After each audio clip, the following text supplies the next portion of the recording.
Hello students, welcome to physics class. आज अपने पढ़ेंगे रेक्टिफिकेशन यानी दिष्टकरण। ठीक है, आपको सबसे पहले समझना पड़ेगा रेक्टिफिकेशन क्या होता है। ठीक है, तो चलो स्टार्ट करते हैं। दिष्टकरण की बात करें यानी करंट की बात करें तो अपने पास दो तरह के करंट होते हैं। एक होता है डीसी करंट और एक होता है अपने पास एसी करंट। ठीक है, डीसी को अपने बोलते हैं डायरेक्ट करंट, ठीक है, और इसको बोलते हैं अल्टरनेट करंट। ठीक है, हिंदी में भी लिख देता हूँ, इसको बोलते हैं दिष्ट धारा और इसको बोला जाता है प्रत्यावर्ती धारा। ठीक है, प्रत्यावर्ती धारा। ठीक है, जो डीसी होता है इसमें जो वैल्यू होती है और जो डायरेक्शन होती है, करंट की वैल्यू, मान और दिशा एक ही होता है, यानी ये डायरेक्ट होता है। अपने पास वैल्यू और दिशा अपने पास समान होता है, उसको बोला जाता है डीसी करंट। ठीक है, और ऐसा करंट जिसके अंदर उसकी वैल्यू और दिशा समय के साथ परिवर्तित होती है। ठीक है, वैल्यू की बात ना करें, दिशा तो समय के साथ परिवर्तित होती है, उसको बोला जाता है अपने पास प्रत्यावर्ती धारा। ठीक है, प्रत्यावर्ती धारा। जितने भी इलेक्ट्रॉनिक उपकरण है अपने पास, ठीक है, ऑल इलेक्ट्रॉनिक, ठीक है, कंपोनेंट एंड डिवाइसेस और आर वर्किंग ऑन डीसी, यानी जितनी भी अपने पास इलेक्ट्रॉनिक डिवाइस है वो सारी किस करंट पे वर्क करती है? वो वर्क करती है अपने सिर्फ और सिर्फ डीसी पर। लेकिन डीसी को एक जगह से दूसरी जगह लेके जाना बहुत ज़्यादा खर्चीला होता है, कॉस्टली होता है। ठीक है, और इसका जो डिस्ट्रीब्यूशन है प्रॉपर नहीं हो पाता। ठीक है, प्रॉपर नहीं हो पाएगा। ठीक है, यानी डीसी करंट को, जैसे मान लो अपने पास थर्मल पावर प्लांट्स है और कई अपने पास न्यूक्लियर पावर प्लांट्स भी होते हैं जहाँ पे ये अपने पास इलेक्ट्रिसिटी बनती है। वहाँ से अगर मेरे को यहाँ पे लेके आनी है, वो यहाँ से मान लो सूरतगढ़ में है, जैसे वहाँ से यहाँ तक लेके आनी है, तो वो बहुत ज़्यादा दूर होगा। वहाँ से सीधा डायरेक्ट करंट यहाँ से लेके आऊँ तो जो रास्ते में वो तारें हैं, वो तारें सारी क्या हो जाएगी, डीसी करंट के कारण गर्म हो जाएगी। गर्म होने के साथ सारों में आग लग जाएगी। पहली बात तो वो आ नहीं पाएगी इतना करंट ज़्यादा मात्रा में। दूसरी बात तो ये बहुत ज़्यादा खर्चीला है। वहाँ से एक बहुत बड़ी बैटरी लगानी पड़ेगी या बहुत बड़ा ऐसा डिवाइस लगाना पड़ेगा जिससे यहाँ तक उसकी पावर पहुँच जाएगी। डीसी करंट क्या होगा कि शुरू में जितना आ रहा है रेजिस्टेंस की वजह से वहाँ पे आते आते यहाँ पे उसकी वैल्यू बिल्कुल ही खत्म हो जाएगी, मतलब रहेगी नहीं, रास्ते में ही वो सारी खत्म हो जाती है। लेकिन जो एसी करंट है अपने पास, एसी करंट, इसको एक जगह से दूसरी जगह लेके जाना भी सस्ता पड़ता है और इसका डिस्ट्रीब्यूशन भी इजी है। इसका डिस्ट्रीब्यूशन भी कि अपने पास क्या है, यानी वितरण भी इसका आसान है, वितरण भी इसका आसान है। ठीक है, देखो वहां से डीसी को एसी में बदला जाता है इन्वर्टर्स के द्वारा। ठीक है, इन्वर्टर्स के द्वारा। ठीक है, मान लो ये अपने पास थर्मल पावर प्लांट है, सीधा लिखो पावर प्लांट है ये। ठीक है, पावर प्लांट, यहाँ पे जो करंट वैल्यू अपने पास बनी वो बनी डीसी। ठीक है, अब मेरे को अपने घरों तक लेके आनी है, तो यहाँ से भेजने के लिए सबसे पहले डीसी को एसी में कन्वर्ट करना पड़ेगा। वो कन्वर्ट करते हैं अपने इन्वर्टर्स के द्वारा। ठीक है, इन्वर्टर्स के द्वारा। अब एसी को अपने घरों तक आसानी से लेके जाया जा सकता है, लेकिन घर में जितनी भी डिवाइसेस है वो सारी डीसी पे चलती है, एसी को तो अपने यूज़ नहीं कर सकते। ठीक है, तो जो एसी को डीसी में, यानी एसी वोल्टेज को डीसी वोल्टेज में बदलने के लिए जिस डिवाइस की जरूरत होती है उसको बोलते हैं अपने पास रेक्टिफायर। क्या बोलते हैं उसको? रेक्टिफायर या दिष्टकारी। ठीक है, जिसको बोलते हैं अपने दिष्टकारी। ठीक है, दिष्टकारी।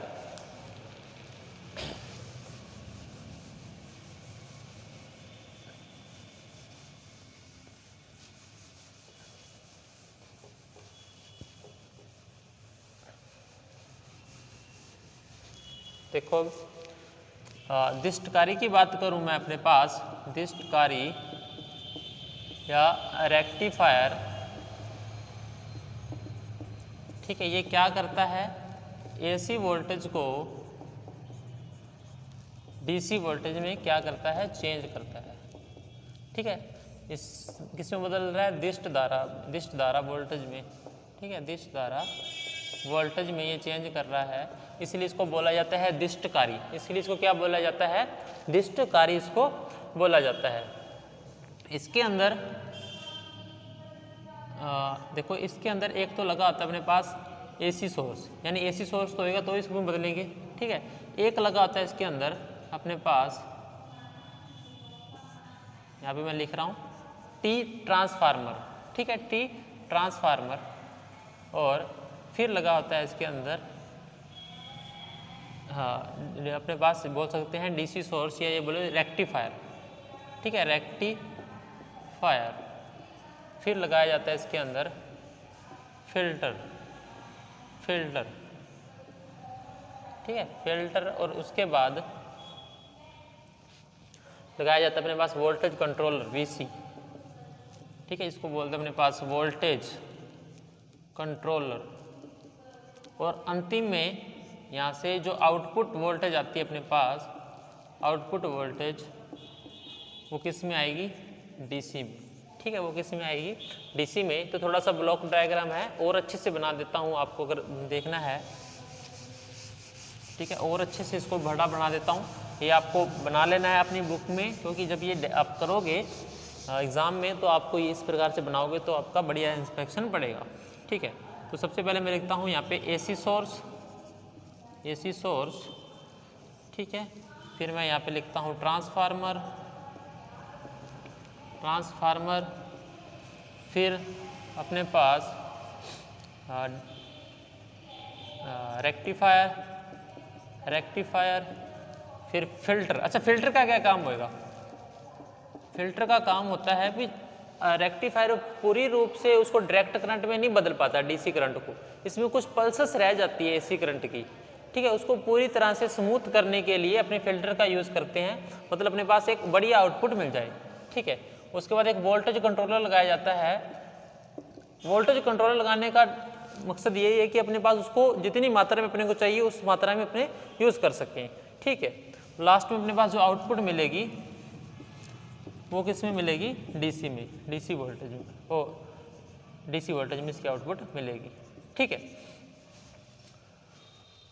रेक्टिफायर के अंदर किसकी प्रॉपर्टी को यूज़ किया जाता है, डायोड की प्रॉपर्टीज़ को यूज़ किया जाता है, डायोड। ठीक है, पी एन डायोड होता है जो अपने पास। ध्यान रखना कि जो डायोड है, जब इसको अगर बायस किया जाता है तब इसके लिए जो रेजिस्टेंस होता है वो अपने पास बहुत कम होता है, अल्प रेजिस्टेंस होता है, या ये कहें कि स्मॉल रेजिस्टेंस होता है। ठीक है, small resistance in forward bias. ठीक है,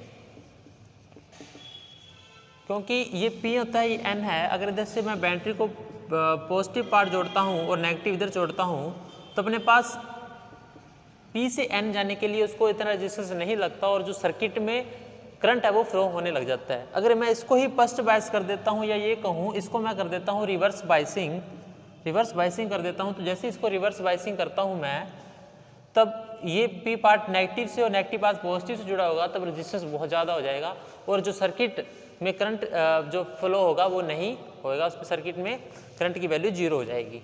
ठीक है, अब बताऊं आपको, रेक्टिफायर दो तरह के होते हैं। एक होता है अपने पास हाफ वेव रेक्टिफायर। ठीक है, इसको बोलते हैं अपने पास अर्ध तरंग दिष्टकारी। ठीक है, एक होता है अपने पास फुल वेव रेक्टिफायर। ठीक है, जिसको बोलते हैं अपने पास पूर्ण तरंग दिष्टकारी। ठीक है, पूर्ण तरंग दिष्टकारी इसको बोला जाता है। दिष्टकारी अपने पास दो तरह के होते हैं, half wave rectifier, full wave rectifier. ठीक है, सबसे पहले अपने बात करेंगे हाफ वेव रेक्टिफायर की। ठीक है, हाफ वेव रेक्टिफायर की।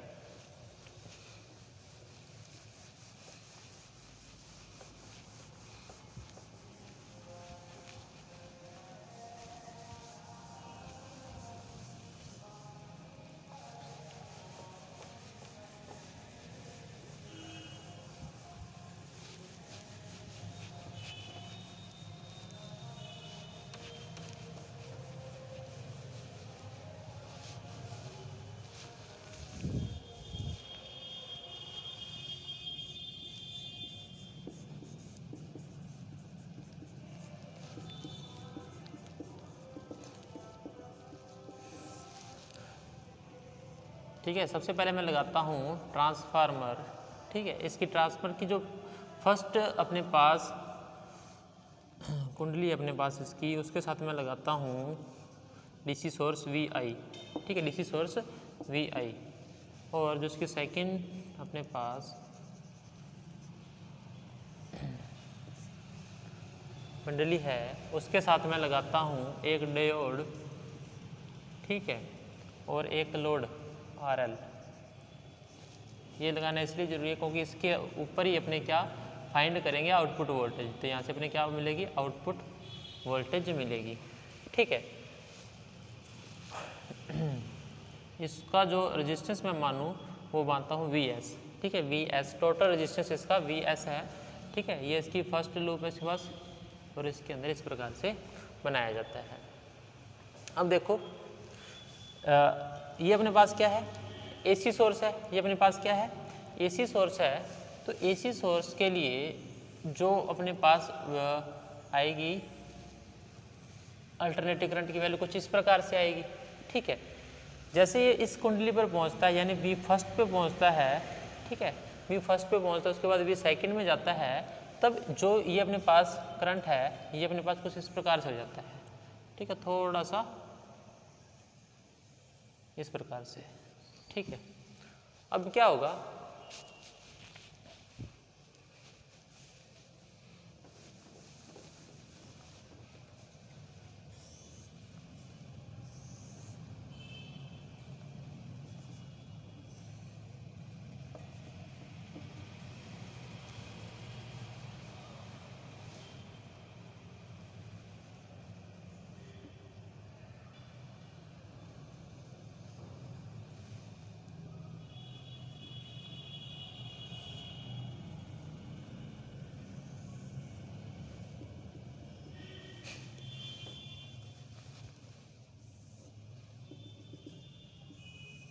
ठीक है, यानी थोड़ी सी इसकी वैल्यू क्या होगी, कम होगी पहले से।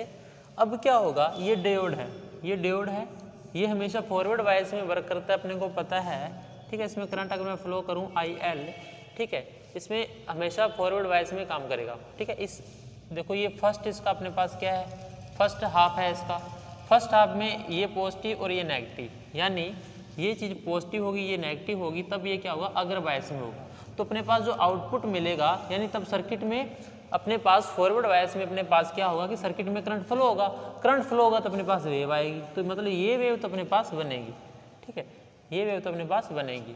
लेकिन जैसे अपने पास हाफ वेव आएगा, ठीक है, नेक्स्ट हाफ वेव आएगा, यानी ये वाला नेक्स्ट हाफ वेव यहाँ से इसके अंदर प्रोड्यूस होगा, तब ये नेगेटिव हो जाएगा, ये पॉजिटिव हो जाएगा, तब क्या होगा, ये रिवर्स वाइज में आ जाएगा। तब ये जब रिवर्स बायस में आ जाएगा तो करंट फ्लो नहीं होगा, करंट फ्लो नहीं होगा तो अपने पास कोई भी वेव यहाँ पे नहीं मिलेगी, कोई भी वेव यहाँ पे नहीं मिलेगी, ठीक है। अगले नेक्स्ट स्टेप में क्या होगा, वे वापस पॉजिटिव और ये नेगेटिव हो जाएगा, फिर से ये फॉरवर्ड बायस में हो जाएगा और अपने को एक वेव मिलेगी कुछ इस प्रकार से, ठीक है।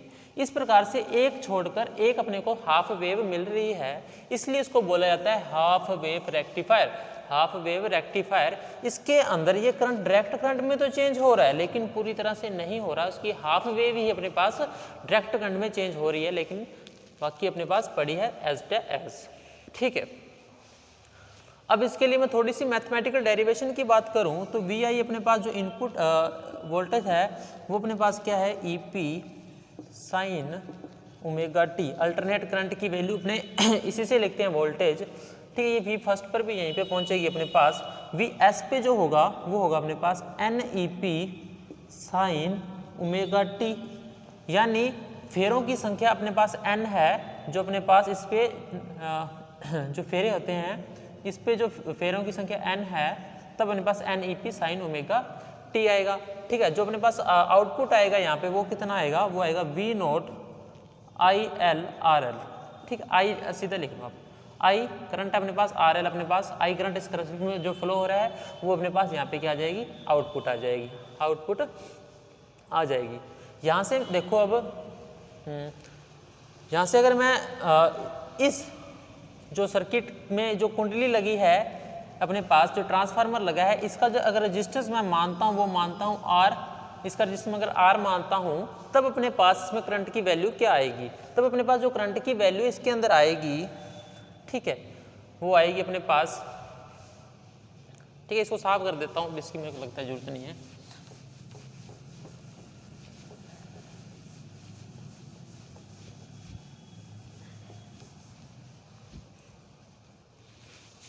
तो करंट की वैल्यू अपने पास आएगी, वो आएगी देखो आई वी अपॉन में एक आर ये वाला इसके लिए और एक R L plus R L, ठीक है।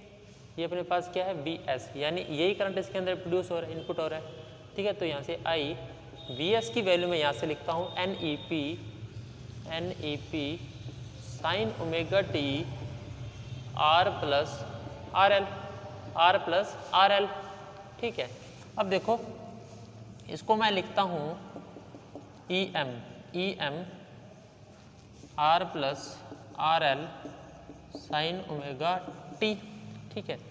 और इसको मैं लिखता हूँ आई एम, ठीक है, क्या लिखता हूँ I am sign omega T, ठीक है। ये अपने पास करंट की वैल्यू मिलती है, ठीक है। जीरो से देखो फर्स्ट हाफ के लिए अपने पास, दोबारा सुनो, फर्स्ट हाफ के लिए अपने पास क्या आ रही है जीरो से लेकर t/2, और नेक्स्ट हाफ के लिए यानी t तक अपने पास क्या है जीरो, जीरो से i की वैल्यू t/2 तक ये आ रही है अपने पास। अच्छा t/2 से i की वैल्यू 1 के बीच में या t के बीच में, t/2 से t के बीच में जो करंट की वैल्यू कितनी आएगी वो आएगी i = 0, ठीक है। आज के लिए इतना काफ़ी है, बाकी करेंगे नेक्स्ट क्लास में, ठीक है। इसके आगे भी इसकी काफ़ी कैलकुलेशंस है। आप बुक्स ले चुके हो, साथ में आप थोड़ा थोड़ा देखते रहे बुक्स में भी किस प्रकार से इनकी थ्योरी और डेरिवेशन की जाती है, और साथ साथ में नोट्स भी बनाते रहें, ठीक है। ये आपके काम आएगी। धन्यवाद।